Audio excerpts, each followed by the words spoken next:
Hello, this is Professor Miller. First of all, I want to welcome you all back from the break. Happy New Year.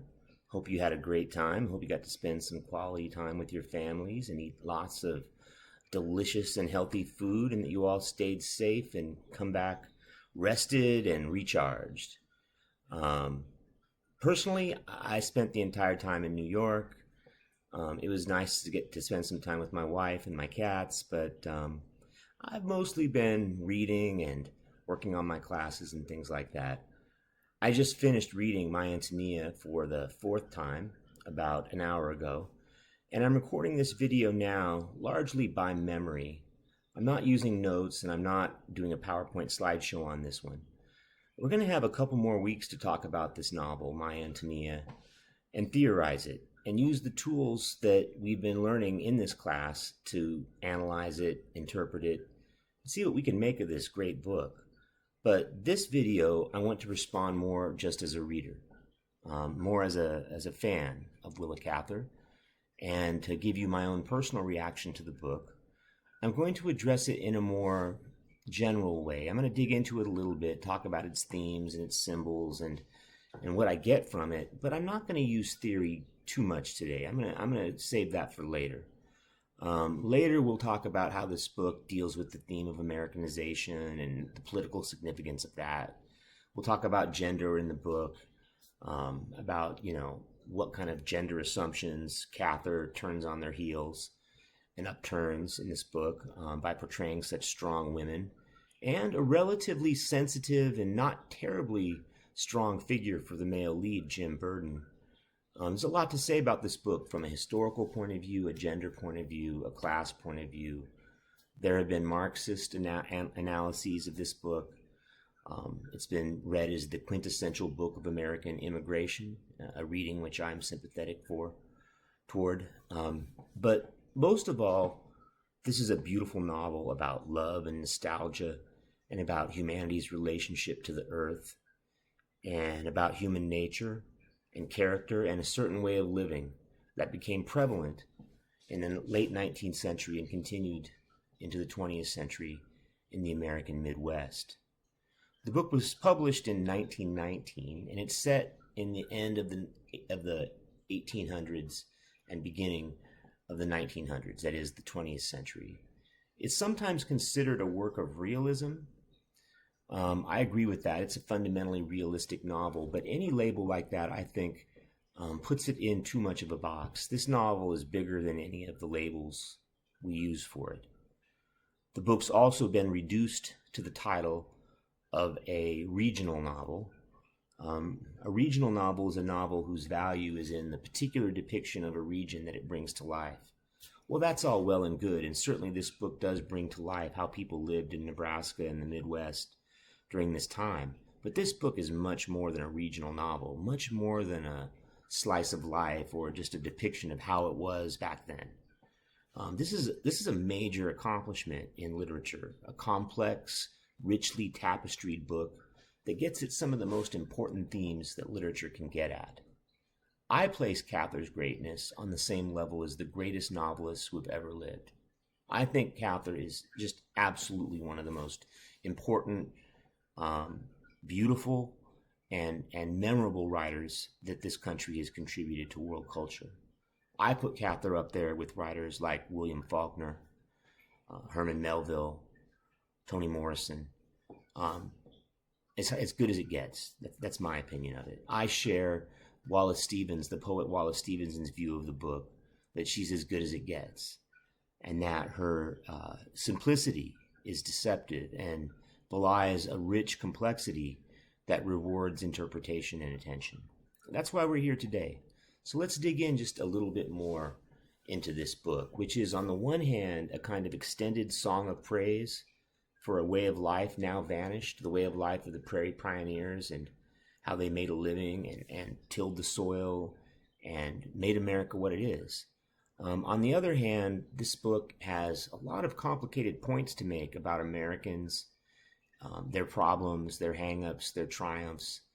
And there's a lot of symbolism in the book that gives it a lot more depth, at least as I see it. Probably the most important symbol is Antonia herself.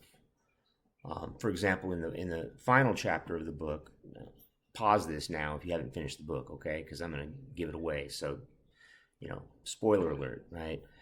In the final chapter of the book, she's transformed into this almost like Earth Mother figure. She's become like one with the Nebraska soil, and her family is like this first family of Americans. It's like starting this new generation of a kind of loving community.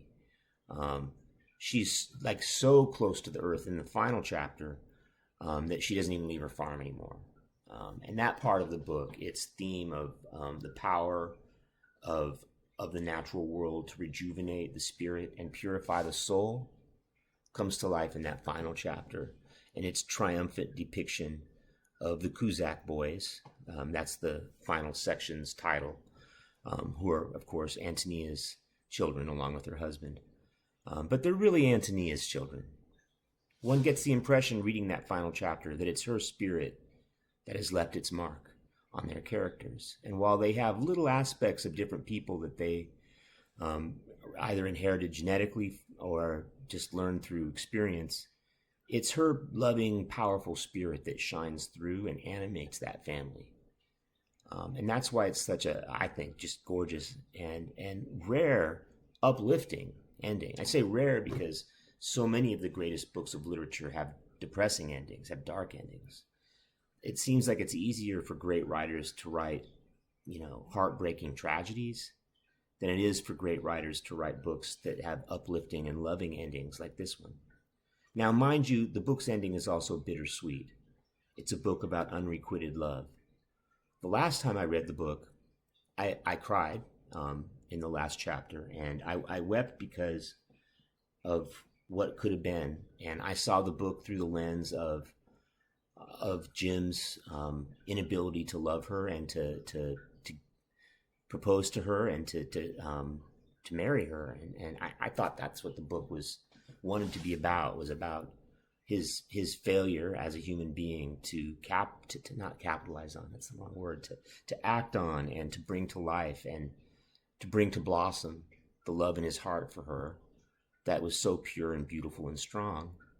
And so I was saddened by the ending because I sympathized with Jim's position, and I knew how much he cared for her and how hard it must have been. On the one hand, it's great to see her doing okay, but on the other hand, the last time I read the book, I saw it as Jim missing out on this great life. Remember, from the very beginning of the book, in the introduction, that's actually a part of the novel, not the introduction to the novel, but the introduction within the novel that frames the novel. If you dig back, this book begins with a conversation between Jim and an unnamed woman who's riding a train with him, and they're reminiscing about their life in Nebraska. And they come upon the memory of Antonia Shmurda, and that's when they get to talking, and Jim acknowledges how much he cared for her to this woman. Well, in that frame narrative that sets up this whole book where they're on the train, and it turns out that this story is this book that Jim's written and asked if this unnamed narrator wants to read. It's in that opening section that we learn that Jim's love life, his romantic life and family life as it currently stands, is not so happy. He's married to a woman that the unnamed narrator dislikes, and she describes this woman in harsh terms as kind of an emotionless person focused only on her career and her little sort of coterie of writers. She's like a phony, someone who like nurtures bad poets and bad musicians and sort of like relishes in the attention they give her. In short, she's kind of a shallow, artistically inclined person who the narrator sees as not such a fitting match for Jim, who she likes. And she describes Jim as this good-hearted person that spends his life helping people. And his marriage seems bleak. They don't have children. And they don't spend that much time together, is what we learn in this opening chapter. So, we're reading this book from the position of a narrator with a failed marriage. So if you think about this guy in this marriage that he seems stuck in with no children, and they don't really spend time together, and then he remembers Antonia, his great childhood love. And this book is suffused with that love. I mean, that's the thing that I remember the most about this book. The most beautiful thing about this book is just the gorgeous way it's written, especially the second section called The Hired Girls. I mean, that section where Jim's adolescent desire for these farm girls is portrayed through the lens of nostalgia. I just think it's just gorgeous. I love that section. I read it. It's like a reverie. It's like a trance. It seems written in this nostalgic state of possession. It's like a story that tells itself to me. I just can't get over how beautiful that section is, especially the descriptions of the girls at the dance, and their faces, and the effect that they have on the young boys, and the effect they have on the town, and how their beauty turns the town upside down. That section, with its refinement of desire into this innocent, pure memory, just blows me away. And, how do you live up to that section becomes kind of the thing here. Well, the book lives up to its promise, I see, by thematizing and grounding its nostalgic perspective on love and its implicit story of a romance that never was between Jim and Antonia, is grounded in this very profound look at American immigration and American culture. If you look at the different sections, the book tells a story not just of Antonia, but of America as a whole, right? It begins with the section about it begins with that introduction that frames the whole narrative. And then it goes into the section about the Shimerda family. They're this kind of like uneducated family from a kind of another bad marriage. The Antonia Shimerda's father, who commits suicide in the book because he's so homesick, was also in a bad marriage. His wife is described as a poor fit for him that he married out of pity for her. So there's a parallel there, I think, in that Jim and Antonia's father are both stuck in these bad marriages. But beyond that parallel, I think it's also important because it shows how Antonia had two different forces, genetic and family forces, influencing her as a person. The positive force within the context of the novel is her father, who she loves dearly, and is portrayed as this wise, cultured man with a taste for music and a deep love for his home country. He's a great character. I think most of us really like him, and it's quite sad when he commits suicide. It's a strange suicide, too. It almost seems like he had help from his own son. His wife, however, seems to be the one that kind of bestowed her traits and characteristics onto Antonia's not-so-pleasant brother, what's his name, Ambrose. And it's Ambrose who represents the dark side of American immigration. Ambrose and his mother and that side of the family, they're here just to make money. They don't see the beauty of the land that Antonia becomes one with and transforms, and which transforms her. Instead, they're just sort of hard-nosed people looking to sort of exploit the land as they can and make what living they can. He's not a complete jerk because he does support his sister when she's going to get married with that total jerk who leaves her. There's a sad story woven into this about how Antonia is betrayed and she becomes that horrible thing in American culture, a single mother. If you think single mothers have it bad now, back in the days when to be a single mother was regarded as the worst possible sin, and maybe some of this still lives in maybe in some religious families today still, I think, still have that idea that, if you don't get married young and marry somebody who the family approves of, your life is doomed. Well, what happens if the person that you have children with leaves you and never marries you? Well, that's in the time when this book was written, that was an epic scandal, right? So her name has been besmirched, has been spoiled by this man who leaves her high and dry. And Jim, too, for a long time leaves her high and dry. He doesn't go see her for quite a while. It's not until he goes and hears the story in book 4, The Pioneer Woman's Story is the name of that section or book. I called it a book. The book is a book, but the book is also made up of sections that Cather called books. So when I say like book 4, I mean section 4, right? Section 1 or Book 1 is the Shmurdas. Section 2 or Book 2 is the Hired Girls. Section 3 is called Lena Lingard. That section focuses on Jim's life at college and his brief romantic relationship with Lena Lingard. Doesn't last too long. Book 4 is the story of Antonia's fate that Jim overhears. And Book 5, Kuzak's Boys, is what really happens to her and his final encounter with her and what her family's become like. And through this 5-part structure, a story of American immigration is born. Antonia is a character at the crossroads. After her father kills himself, she could turn bitter. Her heart could spoil, and she could become like her brother Ambrose, someone who only sees the life as work and the land as a place of industry as opposed to a place of spiritual power. But she doesn't. Her strength and courage allow her to transcend the hard family life. And even though she works like a man, that's how it's described in the book, she even wears men's clothing in the field at times. And this is, of course, like scandalous back then. Today, it wouldn't make much of a difference. She'd just be called a tomboy. But she is such an extreme tomboy in this book that it colors how city people look at her. And she's seen as unrefined, but also beautiful. And it's her beauty and Lena's beauty and the other minor character in the book, Tiny Soderall, and those three are these beautiful representations of femininity that kind of hypnotize and entrance the boys and the men in the town and inspire them towards foolishness and dance and song.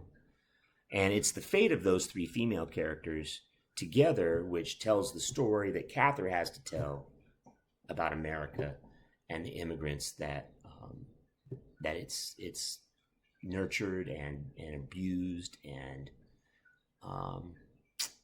transformed fundamentally, and which have transformed and made it. So let's very quickly take just a very quick look at those three female characters whose fates are explained in the latter half of the novel, which together form a kind of triangle of female character that I think helps us to understand where the author is coming from in her view of what women should be and could be when this book was written back in the early 20th century, back in 1919. So we'll start with Lena Lingard. I see Lena Lingard as the kind of proto-feminist in this book. Why is she a feminist? Well, she's capable of supporting herself at a time when very few women could. She's in control of her own romantic life. She chooses who she dates, not someone else. That was extremely rare back then. She's the one that initiates this little dalliance with Jim. Jim's just along for the ride. It's her that starts it. And that power to be in control of her own life, her own emotional life, her own financial life, and the fierce independence that she presents herself with in the book that makes, I think, Lena Lingard a kind of symbol of the modern woman, the emergent woman of the 1920s that was about to sort of transform how America saw femininity. Those were, of course, the flappers, and the flappers of the 1920s. Now, Lena Lingard's a bit too much of a country girl to be a flapper, but she is a modern woman like the flappers were, and I think she points in that direction toward a new revolution in women's behavior and empowerment that is meant to be seen as admirable and charming. She's a great success, and she helps those around her. Tiny Soderall is a little bit like Lena Lingard, but a little darker in that she represents the opportunistic modern capitalist.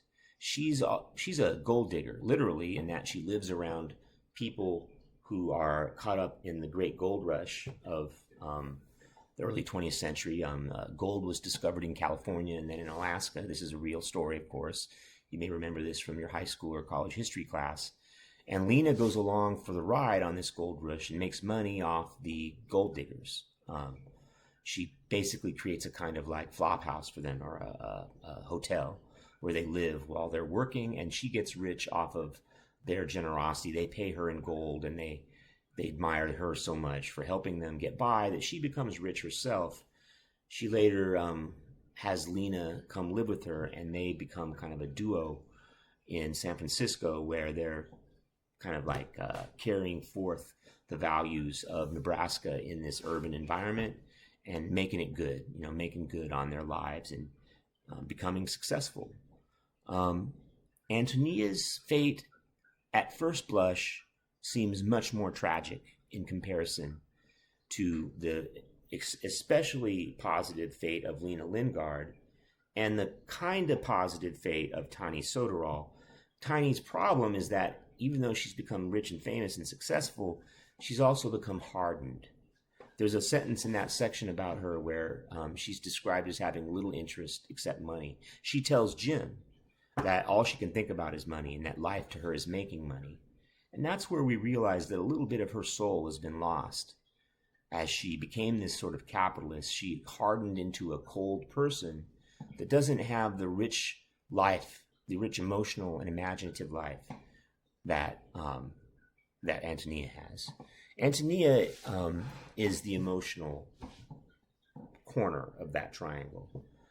If Tiny is the emotionless pragmatist who thinks of nothing but career advancement, and if Antonia is the emotional core, like the loving, beating heart of the Nebraska countryside, then perhaps Lena stands somewhere in the middle and is a kind of healthy balance. She has an emotional life, and she enjoys dating Jim, for example, and she enjoys the feelings that going to the theater stirs in her. They go on a date where she cries through this entire play. This lets us know that she's an emotional person and her heart's intact, whereas Tiny Soderall's heart has kind of hardened. Antonia is the open, gushing heart, right? Her great weakness, according to the grandmother in the story who tells her tale, is that she could never think poorly of anyone that she cared for. She doesn't have the skepticism necessary to get by in a tough world. This causes her to fall in love with a complete and total asshole, excuse my language, who betrays her, and she doesn't have the wherewithal to stand up to him and see through his game, see through his routine, because her good nature blinds her to his evil nature. But she learns how to get over this. She gets over it by surrounding herself by a loving community, a family, where she can be herself, and where the pure light of her heart can shine through and be comfortable in one. She can't go to town because in town she has to deal with suspicions, trivialities, gossip, shallow feelings. Antonia's water runs too deep. Her love is too pure. And the only place where she is at home is cradled in the Nebraska tall grasses and in the prairie, where she has literally carved a life for herself out of the dirt by almost single-handedly creating this very successful farm, which her husband now enjoys the financial benefits of. He's a nice enough fellow. She eventually remarries, and she finds a guy that accepts her for who she is, even though she has a child out of wedlock. And this guy turns out to be a good guy. Jim likes him, and he makes plans at the end of the book to visit the city with him and to spend time with her husband, which shows maturity on his part. He also makes plans to spend time with Antonia's children, which emphasizes the loving, buoyant, optimistic nature of the ending. So there's a lot more to say here, but I think I'm going to leave it at that for now. I think I'm going to keep this fairly short.